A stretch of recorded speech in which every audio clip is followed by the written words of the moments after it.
ఇక నాగర్ కర్నూలు మాజీ సైనికుడి హత్య ఇక రాష్ట్రంలో తీవ్రమైన చర్చకు దారితీస్తూ ఉంది. ఒకవైపు అధికార పార్టీ ఇక మాకేం సంబంధం లేదని చెప్తా ఉన్నారు, అది భూతాగాథ మాత్రమే అంటున్నారు. కానీ ప్రతిపక్షమైన బీఆర్ఎస్ మాత్రం ఖచ్చితంగా ఇక మంత్రి అనుచరులే దగ్గరుండి చేయించారంటూ కూడా వారు ఆరోపిస్తూ ఉన్నారు. ఇక ఈ అంశం పైన మనతో మాట్లాడడానికి ఇక మాజీ ఎమ్మెల్యే గోల బాలరాజు గారు మనతో పాటు ఉన్నారు. అన్న నమస్తే అన్న. ఇందన్న అసలు పూర్తిగా ఈ మల్లేష్ అనే మాజీ సైనికుడి యొక్క హత్యకు సంబంధించి ఇటు మీ వైపు ఏమో పూర్తిగా ఒక ఆరోపిస్తున్నారు, మంత్రి అనుచరులే అంటున్నారు. ఇక మంత్రి నిన్న ప్రెస్ మీట్ పెడుతూ ఇది భూతగాథ మాత్రం ఇది కేటీఆర్ వెళ్ళి మా పైన బురద జల్లడమే తప్ప ఇది దీంట్లో ఎలాంటి వాస్తవం లేదంటున్నారు. దీనిపైన మీరేమంటారు? ఇప్పుడు మీరన్నట్టుగా మంత్రి అనుచరులే దగ్గరుండి మర్డర్ చేయడం కాదు, మంత్రి అనుచరులే మర్డర్ చేసిండ్రు అనేది తీవ్రమైనటువంటి ఆరోపణ. కొల్లాపూర్ నియోజకవర్గంలో అక్కడ ఉన్నటువంటి సైనికుడు ఎవరైతే గతించిండ్రో మర్డర్ కాబడ్డారో వారి సతీమణి చేస్తున్నటువంటి ఆరోపణ ఆధారాలతోనూ వారు బయటపెట్టడం జరిగింది. అతనిపైన ఎవరైతే చనిపోయినటువంటి సైనికుడు ఉన్నారో గతంలో ఉన్నటువంటి కక్షలు వీటన్నింటిని దృష్టిలో పెట్టుకొని చాలా సంవత్సరాల నుండి భూతగాథాలు పాలివారి మధ్యలో నడుస్తున్నాయి, అది వాస్తవమే. కానీ అది పక్కన పెట్టి కేవలం బీఆర్ఎస్ పార్టీ గెలుపు కోసం గట్టిగా పనిచేస్తున్నాడనే ఉద్దేశంతోన హత్యకు కుట్ర పన్నిండ్రు అని ఉన్నటువంటి కేసెస్ ఏవైతే ఉన్నాయో గతంలో వారు పెట్టినటువంటి కేసెస్లను కూడా విరమించుకోండి అని, రాజీ పడండి అని బలవంతంగా రాజీ పడించి తర్వాత హత్యకు తెరలేపడం జరిగింది, హత్య చేయడం జరిగింది. కాబట్టి దీన్ని తీవ్రంగా ఖండించాల్సినటువంటి బాధ్యత మా పైన ఉంది. అయినప్పటికీ ఒక బాధ్యత కలిగినటువంటి ప్రజానాయకుడిగా మా మాజీ మంత్రివర్యులు, మా పార్టీ వర్కింగ్ ప్రెసిడెంట్ కేటీఆర్ గారు జాగ్రత్తగా చూసుకోవాలి. బాధ్యత కలిగినటువంటి మంత్రి నియోజకవర్గంలో జరిగినటువంటి ఘటన కాబట్టి దీనిపైన విచారణకు ఆదేశించాలి, ఇటువంటి జరగకుండా చూసుకోవాలనే మాట మాట్లాడిన తప్ప ఎక్కడ కూడా జూపల్లి కృష్ణారావు గారే ఈ హత్యకు కారణం అన్నట్టుగా చూసుకోవాల్సినటువంటి బాధ్యత మంత్రి గారిది ఉంటుందని చెప్పడం జరిగింది.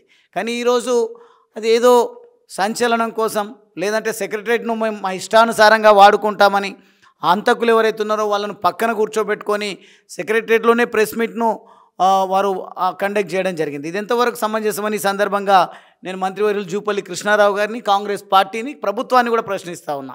ఎట్టి పరిస్థితుల్లో ప్రజలకు సంబంధించినటువంటి సచివాలయంలో ప్రభుత్వానికి సంబంధించినటువంటి అంశాలపైనే చర్చ జరగాలి, ప్రెస్ మీట్లు ఉండాలి తప్ప కాంగ్రెస్ పార్టీ పైన, కాంగ్రెస్ పార్టీ గూండాలపైన వస్తున్నటువంటి ఆరోపణలను కాదని చెప్పడం కోసం సెక్రటరేట్ను వాడుకోవడానికి ఎట్టి పరిస్థితుల్లో వీలు లేదు అనే విషయాన్ని ఈ సందర్భంగా తెలియజేస్తున్నది. కొత్త కాదు కాంగ్రెస్ పార్టీకి, గత 45 రోజుల నుండి కూడా గమనిస్తూ ఉన్నాం. రాష్ట్ర వ్యాపితంగా దాడులు చేస్తూ ఉన్నారు. అంతెందుకు గెలుపును ఆస్వాదించడానికి కూడా నోచుకోలేనటువంటి దుస్థితిలో కాంగ్రెస్ పార్టీ పెద్దలు కూడా కనిపిస్తూ ఉన్నారు. ప్రభుత్వంలో ఉన్నటువంటి పెద్దలందరూ కూడా ఎక్కడికక్కడ మా పైన దాడులు చేస్తూ ఉన్నారు. గతంలో కూడా మీ పైన దాడులు చేయడము, అదేవిధంగా మీ ఏదైతే శిలాఫలకాలు ఉన్నాయో దాన్ని కూడా ధ్వంసం చేశారంటూ కూడా మీరు ప్రధానంగా ఆరోపించారు. ఏంటి అసలు ఆ ఇష్యూ ఏంటి? అసలు ఆరోపించడమే కాదు, మీ టీవీ ఛానల్స్ అన్నీ కూడా అభ్యర్థిగా ఉంటూ కాంగ్రెస్ పార్టీకి సంబంధించినటువంటి అచ్చంపేట అభ్యర్థి ప్రస్తుత శాసనసభ్యుడు దాడి చేసిన మీ కెమెరాలోనే చిక్కడం జరిగింది. వాటిని కూడా కాదని ఏదో యాక్టింగ్ చేస్తున్నాడని ప్రజలను తప్పుదో పట్టించే విధంగా నాటకాలు చేసిండ్రు, మాటలు మాట్లాడిన తప్ప ఎప్పటికి కూడా మీరు చేస్తున్నటువంటి దాడులు, మీ కుట్ర రాజకీయాలను ఖచ్చితంగా ఖండిస్తూనే ఉంటాం. దానికి పులి స్టాప్ పెట్టే వరకు మా పోరాటాన్ని కొనసాగిస్తాం. ప్రజలకు ఇచ్చినటువంటి హామీలను నెరవేర్చే విషయంలోనే మేము ప్రధానంగా ప్రస్తావిస్తూ ఉన్నాం. ఒకసారి దాడులే మీ లక్ష్యమైతే ఖచ్చితంగా ఘటనకు ప్రతిఘటన కూడా ఉంటుంది, దాడులకు ప్రతిదాడులు కూడా ఉంటాయి. కానీ ప్రజాస్వామ్యంలో ఇది సరైన పద్ధతి కాదు అనే ఉద్దేశంతోన మేము సహనంతో ఉంటా ఉన్నాం. ఇప్పటికీ ఎవరైనా ఓడిపోయినటువంటి వాళ్ళు అసహనాన్ని వ్యక్తీకరించవచ్చు. కానీ దుర్మార్గం ఏంటంటే కాంగ్రెస్ పార్టీ అధికారంలోకి వచ్చిన తర్వాత గెలుపును ఆస్వాదించకుండా హత్యలకు తెరలేపడము, దాడులను పురిగొల్పడము, మొత్తంగా భయభ్రాంతులకు గురి లేపి మొత్తం ఇచ్చినటువంటి హామీలను నెరవేర్చుకోలేనటువంటి స్థితి నుంచి ఈ రకంగా వారి నైజాన్ని బయటపెట్టుకోనండి. గతంలో కూడా చాలా కాంగ్రెస్ పార్టీ అధికారంలో ఉన్నటువంటి సందర్భంలో కర్ఫ్యూలను చూసినాం, దాడులను చూసినాం, మర్డర్లను చూసినాం, మానభంగాలను చూసినాం. వాటిని మళ్ళీ తిరగరాస్తూ ఈరోజు అదే చరిత్రను తిరగరాస్తూ ముందుకు పోతా ఉన్నారు. ఇది ప్రజాస్వామ్యంలో సరైన పద్ధతి కాదు అని సందర్భంగా తెలియజేస్తూ నాగర్ కర్నూలు జిల్లా పార్టీ అధ్యక్షుడిగా ఖచ్చితంగా మా మంత్రి గారు ఇచ్చిన మా మాజీ మంత్రి గారు మా పార్టీ వర్కింగ్ ప్రెసిడెంట్ గారు ఇచ్చినటువంటి ధైర్యం ఈరోజు ఖచ్చితంగా ఎంతకైనా తెగిడిస్తాం. కానీ మా నాయకులపైన, కార్యకర్తలపైన, మా అభిమానులపైన, ప్రజలపైన ఎవరు దాడులు చేసినా కానీ చూస్తూ ఊరుకునే ప్రసక్తే లేదు. ప్రజాస్వామ్యబద్ధంగా ఖండిస్తూనే దానికి కావాల్సినటువంటి పద్ధతిలో కార్యాచరణ కూడా రూపొందిస్తాం తప్ప మీ తాటాకు చప్పుళ్లకు భయపడో లేకుంటే మీ దాడులకు మంత్రి జూపల్లి మాట్లాడుతూ ఇది హత్య రాజకీయంగా మీరు చిత్రీకరిస్తున్నారు తప్ప, కేటీఆర్ చిత్రీకరిస్తున్నారు తప్ప దీంట్లో ఏ విధమైన అసలు మీరు ఆరోపిస్తున్నట్టుగా వాస్తవాలు లేవు అంటున్నారు.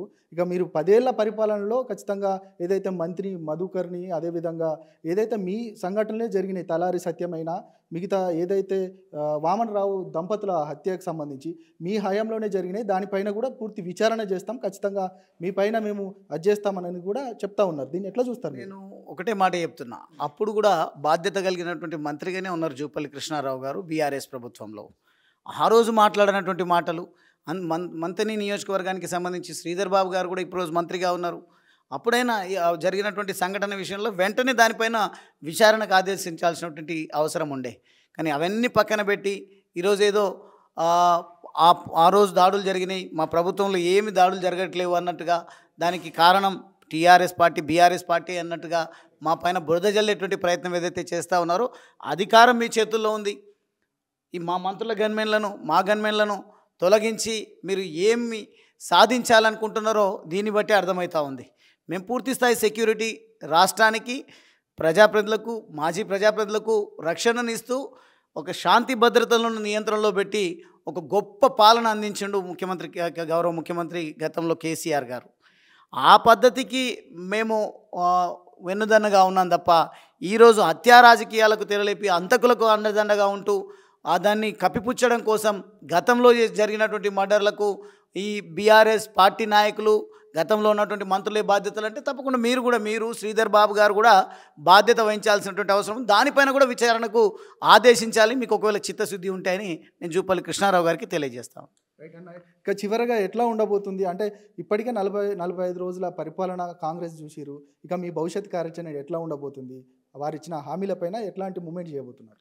మేము చేయాల్సిన పని ఏం లేదు. వాస్తవంగా ప్రజలు ఇప్పుడు ఏమంటున్నారంటే, మేము ఉద్యమాలు చేస్తాం, గతంలో మీరు మాకు చేసిన సేవలకు మళ్ళీ ఆ క్రెడిట్ పొలిటికల్గా రావాలంటే మీరు మాతో వచ్చి జాయిన్ కాండి, రేపు జరగబోయేటువంటి పార్లమెంట్ ఎన్నికల్లో ఈ ప్రభుత్వాన్ని ఎండగడదాం, ఈ ప్రభుత్వంని పూర్తి స్థాయిలో ప్రజలకు ఇచ్చినటువంటి హామీలను విస్మరించి గూండా రాజకీయాలకు, హత్యా రాజకీయాలకు తెరలేపినరు.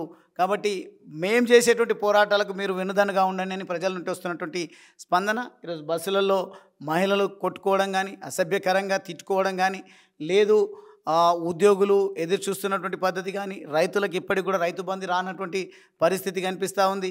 అప్పుల కుప్పగా మార్చిండు అని చెప్పేసి కేసీఆర్ గారి పైన ఆరోపణలు చేస్తూ ఈరోజు కేంద్ర ప్రభుత్వం దగ్గర మోకరిల్లి ఈరోజు కొల్యూడు రాజకీయాలు చేస్తూ అక్కడి నుంచి 9,000 కోట్ల రూపాయలు రుణం తీసుకున్నాం, ఇక్కడ నుంచి 2,000 కోట్ల రూపాయలు ఆర్బీఐ నుంచి తీసుకున్నాం, అప్పులు లేకుండానే మా తాత జాగీరంతా అమ్మి మేము పాలన కొనసాగిస్తామనే పద్ధతిలో బిల్డప్లు ఇచ్చినటువంటి ఈ కాంగ్రెస్ ప్రభుత్వం ఈరోజు అప్పుల కుప్పగా తెలంగాణ రాష్ట్రాన్ని మార్చే ప్రయత్నం చేస్తుంది. కారణం ఏంది అని అంటే వాళ్ళకు అవగాహన లేకపోవడం.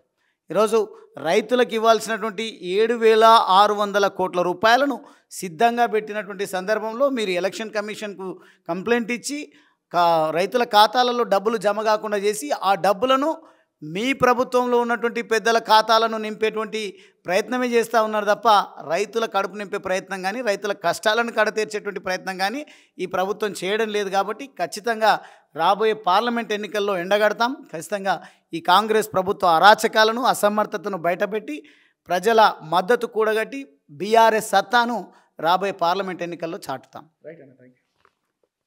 ఇది మొత్తానికి ఇక కాంగ్రెస్ రావడంతోనే పూర్తిగా హత్యా రాజకీయాలకు పురిగొల్పుతుంది. ఖచ్చితంగా దాడులకు ప్రతి దాడులు ఉంటాయి. ఇక రానున్న ఏదైతే పార్లమెంట్ ఎన్నికల్లో ఖచ్చితంగా మేము అత్యధిక మెజార్టీ స్థానాలు గెలుస్తాము. ఖచ్చితంగా ఏదైతే కాంగ్రెస్ పార్టీ ఇచ్చిన హామీలపైన నిరంతరం మాత్రం పెద్ద ఎత్తున హామీల అమలు కోసం మేము ఫైట్ చేస్తామంటూ కూడా గోల బాలరాజు చెప్తా ఉన్నారు.